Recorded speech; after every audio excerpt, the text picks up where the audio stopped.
I think ever since I was little, I wasn't satisfied with just life in general. I was very much a dreamer, a thinker, a philosopher, a general know-it-all. Um, so, um, my daughter thinks I'm Hermione, which I have better hair, but um, Hi, I'm Providence. and I'm Jessica. Today we'll be talking about growth and other things relating to growth. Yes, so Providence has been asking me to come up with a subject for our first podcast, and a friend and I had this conversation about a week ago, specifically about growth, and it gave me our subject. He had mentioned that we had talked a couple years ago about personalities and gifts and all that stuff, and he was in a new line of work, and he was really kind of overwhelmed about the whole process of learning the whole system, learning how to do things. He just really was like a fish out of water, and he made a journal entry and recently went and reread it, and in it he had taken one of the Tony Robbins assessments, and it said that one of his highest values was growth. And that started me thinking, because growth is also one of my high values. I think ever since I was little, I wasn't satisfied with just life in general. I was very much a dreamer, a thinker, a philosopher, a general know-it-all. So, my daughter thinks I'm Hermione, which I have better hair, but anyway, so Providence has compiled a few questions that we're going to go over about growth, and so Providence, go right ahead. So I'm just wondering what you experienced growth-wise while you were growing up. What substantial things do you remember growing in while growing up? That's a good question. My daughter doesn't like it when I say or It's fine, we can edit it out. But I won't editing out the funny parts is, not so fun. Which is why I won't be editing this out. You're welcome. I would say probably the area that I struggled in the most was learning piano. It was something that I started when I was 7 years old. My mom had thought that I had a natural aptitude for piano, so she started lessons for me. And I decided as soon as I started that I hated it, and she said, well, I want you to try it for a year. So I said, okay. A year passed, I still thought I hated it, and she said no, which I still feel like she should have kept her promise, and was very much, very wounding for me at that time. But I got better, as one does when you practice every day. But I think the biggest struggle for me in playing piano, of course I studied classical, was the performance aspect. Playing in front of people was extremely difficult, and it didn't matter how much I practiced, it didn't matter how comfortable I was with the piece. As soon as I got in front of people and started playing for them, my nerves would be so bad that I would be literally shaking as I was sitting down at the piano.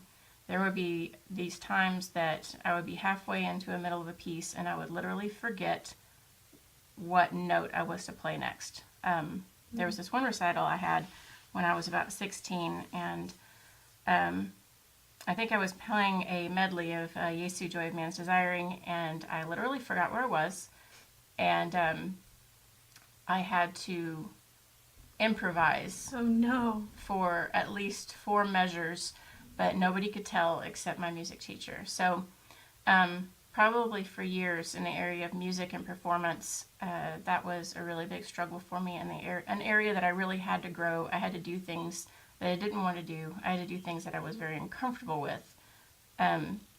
So I would say, that's really applied to many areas of my life since then. Just because I'm uncomfortable or just because something is hard doesn't mean it's something that can't be done by me and be done well eventually.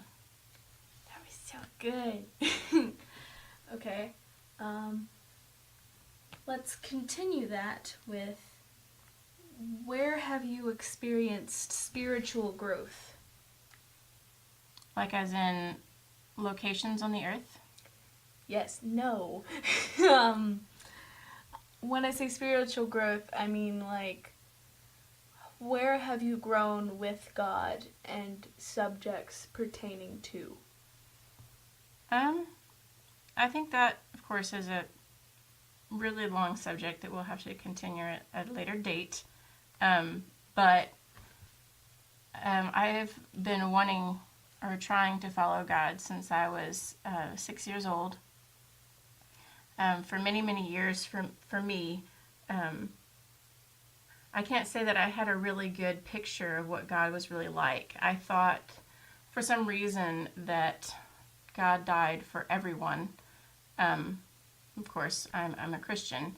I thought that Jesus died for everyone, and therefore I just was included because not because of my own worth, but because I was just included in the masses. Basically, like I scooted in and I made it, but he didn't think I had any worth dying for. I did not believe that if it had been just me, that Jesus would have died specifically for me. And that just had a lot to do with how I saw God. And as I learned in the future, how we see God is very much related to our relationships with our parents, and how we see our father, how we see our mom, because I don't think that God is particularly male or female. I think he's both. So that is a good reason why our parents really affect how we see the Father and what he's like. Well, how would you describe God for those out there that might be still thinking things like that? That's a very good question. How do I see God? It really depends on the moment. I mean, if you're talking about philosophy, like, do I think that he's like this big old guy that sits in this big chair in this big room? There are times, yeah, that I see him like that, but most of the time I think of God as the person in whom all matter and the universe and everything that exists in. I don't think of God as something apart from humanity or the universe. I think of God as the person who is other, the person who is the creator of all, and the thing again, and the person in whom everything that we know resides in. I think that he is closer than a breath. I think that the spiritual and the natural like coincide all the time. So it can be as historical as thinking of him in like an iconic type, or as simple as knowing that he's with me and the butterfly I see on my walk. All right. Have you experienced a lot of social growth? Like, could you explain the social barriers you've had to break down, or like walls that you have previously built up that you had to break down again? I have always been pretty open-minded. That one's a hard one for me because I don't really think of social parameters in the same way that that most people do, especially most Americans. I pretty much stayed sequestered in my room or outside most of my growing up with tons and tons of books. So I was exposed to a lot of things in a literary fashion. So I was around a lot of different thoughts, a lot of different ideas, exposed to a lot of different types of people. Now, in my lifetime, I have been around so many different kinds of people, rich and poor, and all different kinds of races, all different cultures. So I wouldn't say I've always been open to understanding a person other than what the stereotype says that they're supposed to be. My go-to core value when it comes to people and society is that I can really only judge somebody based on the individual and not on what society says they're supposed to be. I think you can have a smart rich woman and you can have a smart poor woman. I mean, there really is many, many categories that we'd like to make. But my best mental process when dealing with everybody is that I have never met this person before and I want to get to know them. Another question is, could you describe your job to everybody? Which one? Your main one, the one that you gain income from. Okay, so I am a realtor. That is a real estate agent that is also licensed with the National Association of Realtors. And I know nobody knows really what that's talking about except other realtors. It just means it's a bunch of licensing and I have to pay them money. Okay, could you explain or talk us through some of the hurdles that you've had to jump through while learning to do your job? My biggest hurdle that I have had to jump through in learning my job has been me. That has been my biggest struggle because I am naturally an extreme introvert. I don't know that my clients really know that about me. I'm most comfortable walking in the woods, thinking about deep things. I am not comfortable in groups. I am not comfortable having small talk.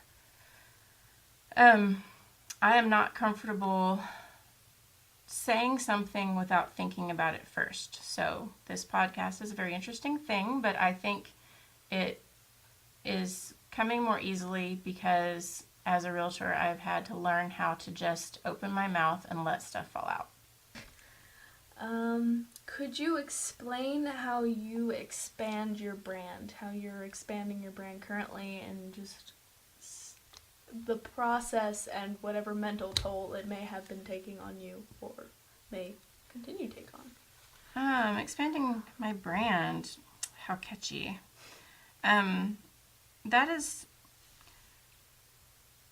I'm still trying to formulate what that's supposed to look like. Of course, I do a lot of research. I read YouTube, read books about like what that's supposed to look like. But when you boil it down in essence, for me, what I want to do as far as expanding my brand is I want to figure out how to define who I am and what I bring to the world around me.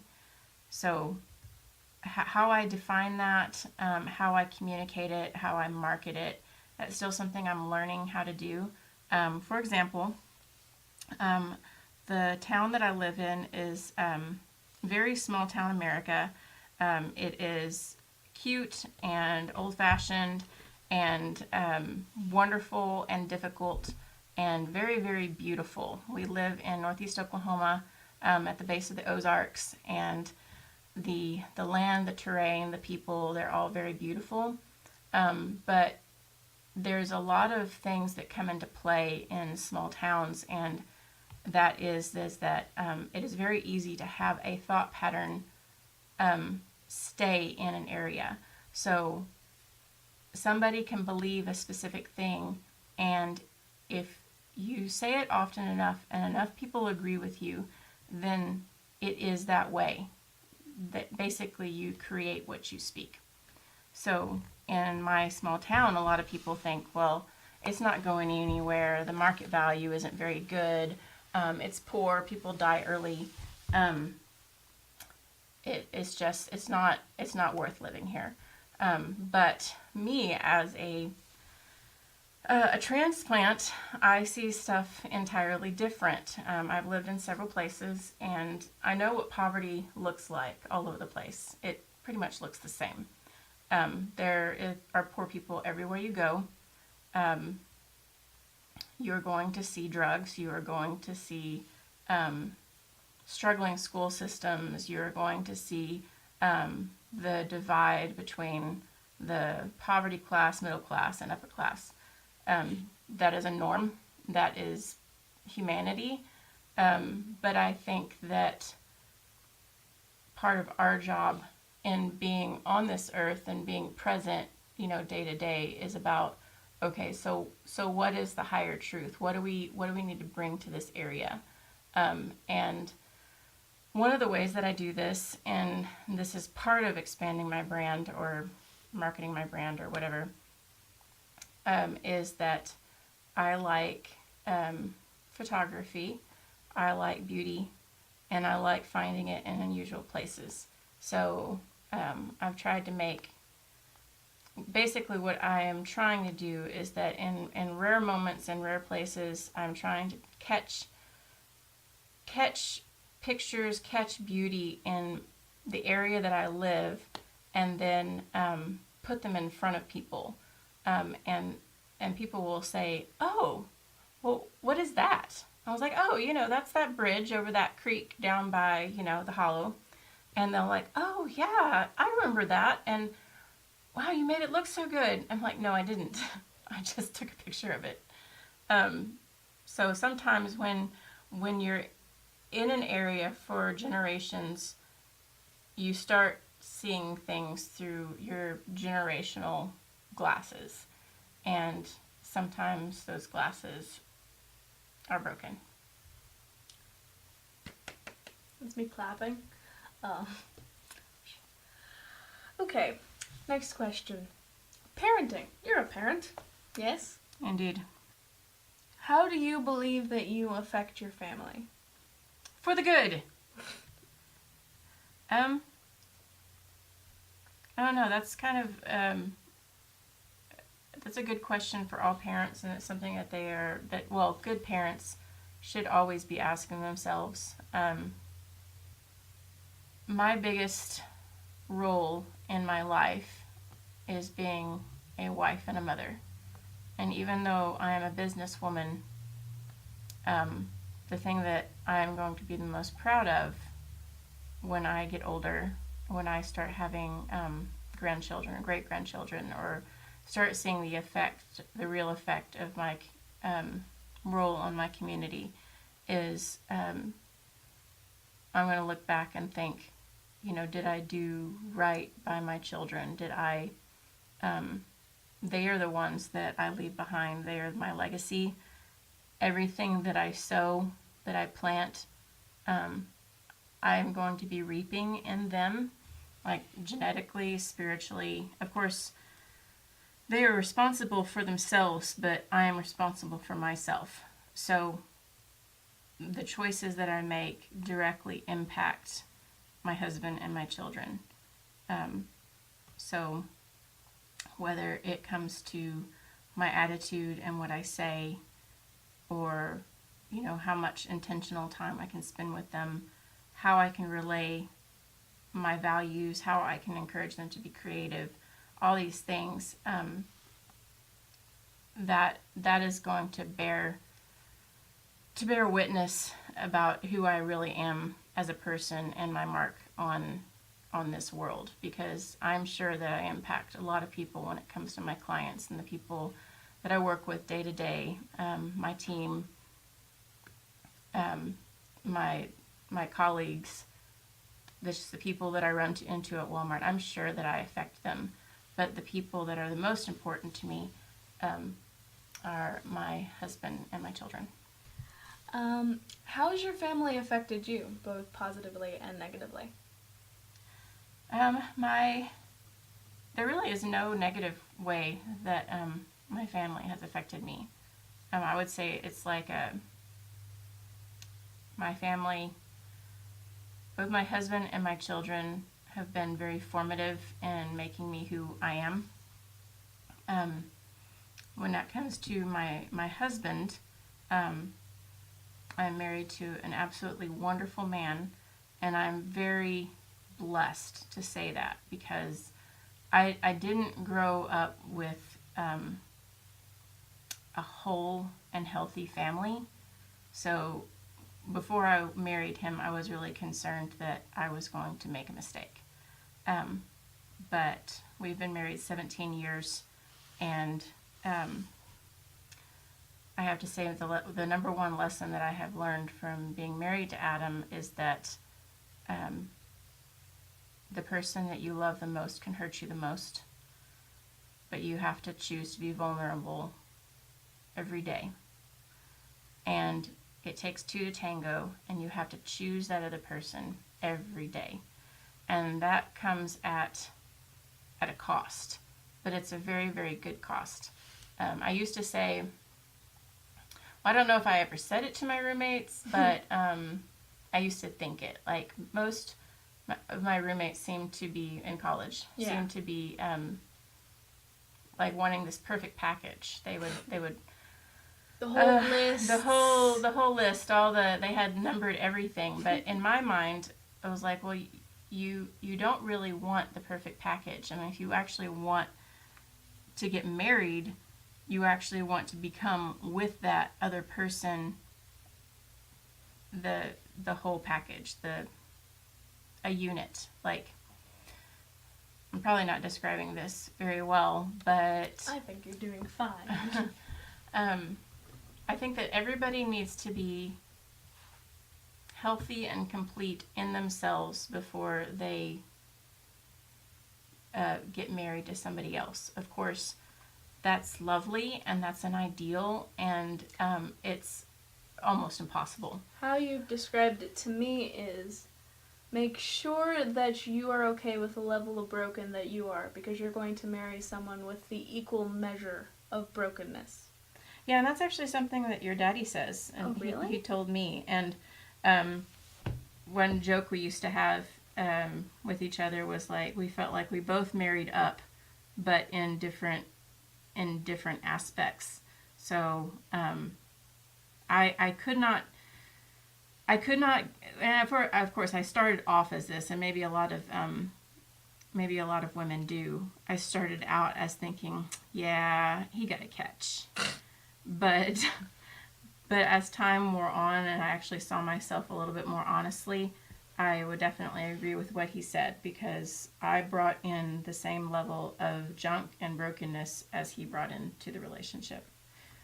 And then as far as kids go, kids are the most difficult and wonderful and trying and hellish and heavenly thing that a person can experience. Yes, that describes me perfectly.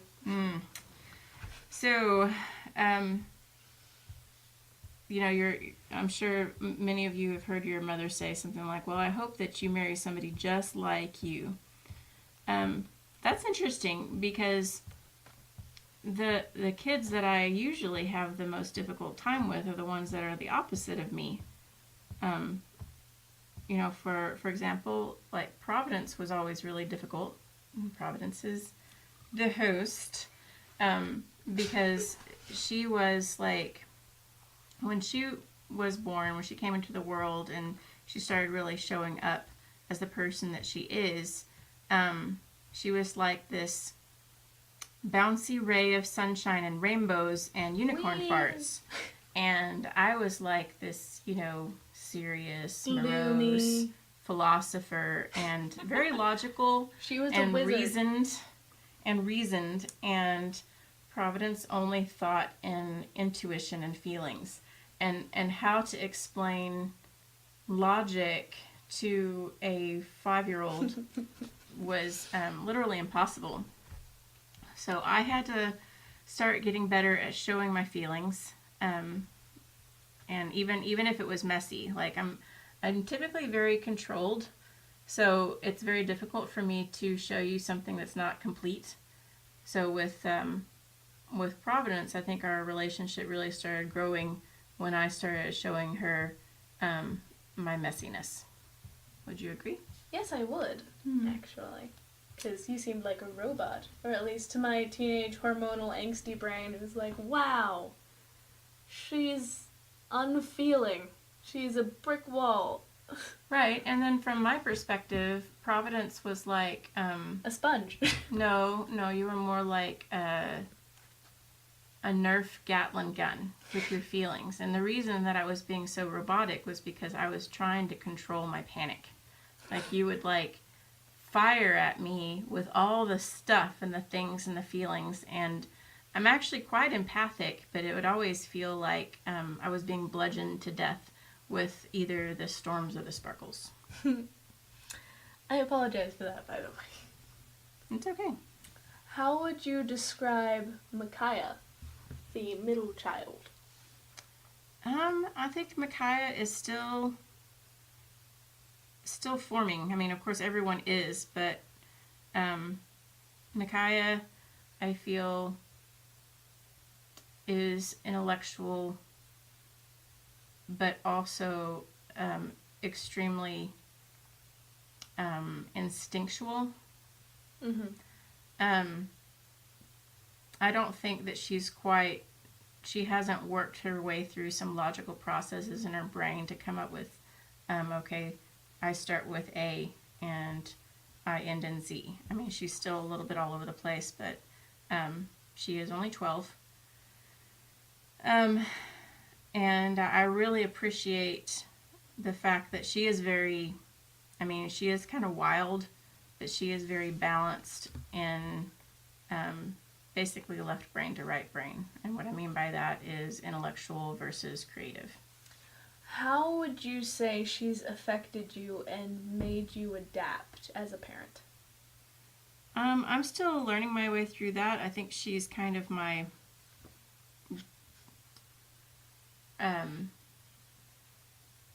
I've just been asking God, what do I need to work on next, and how do I need to connect? How do I need to feed her? All right. Now let's continue on to the next obvious point. Eben, the last child. That's really, really unfair because he's very much still developing. But explain to us how you would describe him. Eben is my little wild man, and I am still trying to figure out how to be his mom. I think that I am so grateful that I have Adam, because Eben is a very kinesthetic, and by that I mean physical, very, very physical child. And his emotions and how he navigates the world basically like feed his energy, and he has to it has to pour out of him somehow, whether that's fighting imaginary soldiers out in the woods, or climbing trees, or fighting his dad, or wrestling, stuff like that.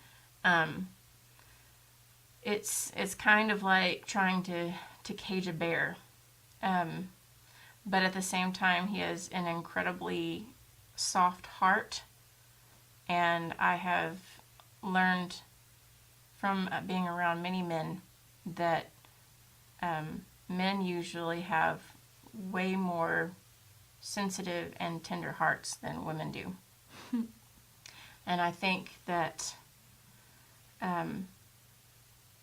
it's culturally more permissible for a woman to be open with their hearts, and it's less culturally permissible for a man to process and be open with his heart.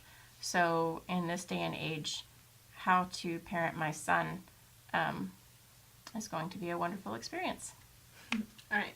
So we're nearing the end of the podcast, but I have a couple more questions. So this is a very difficult question that may be lengthy, but here we go. How did you get to where you are currently? Like, what are the big stones of this pops up into my head? Let me tell you about this now that really impacted me to become who I am today. I think that one of the biggest markers for my life, I've always been a very independent person. I do not like to cast blame on anyone. or anything or any circumstance. However, um, it was very easy for many years to kind of feel like life happened to me or difficulties happened to me. And of course, I mean, that's normal. Like, life happens. Life is what it is. I mean, it is very difficult. It is hard. We're not born into perfect families. We're not born into healthiness, all of us. Many of us are born with much, much less than others.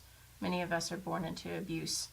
But I think one of the most formative times was when I realized that the only person that I could control on a good day was me. And that came from listening to Danny Silk out of Bethel talk about like psychology and boundaries and whatnot. But that was extremely important because I would either feel like the world was against me and that I could not succeed, or I would feel that I needed to carry everybody else's responsibilities. Yeah. And when I learned that I was responsible for me and that everybody else was responsible for them, I think I started seeing some real breakthrough. That is awesome. Okay. Sorry. Anyway. So last question. Where are you currently? How would you describe you are currently in your life? I'm currently in Oklahoma. Really? I had no idea. Would you like to Elaborate? Yes. I think I'm still on a journey.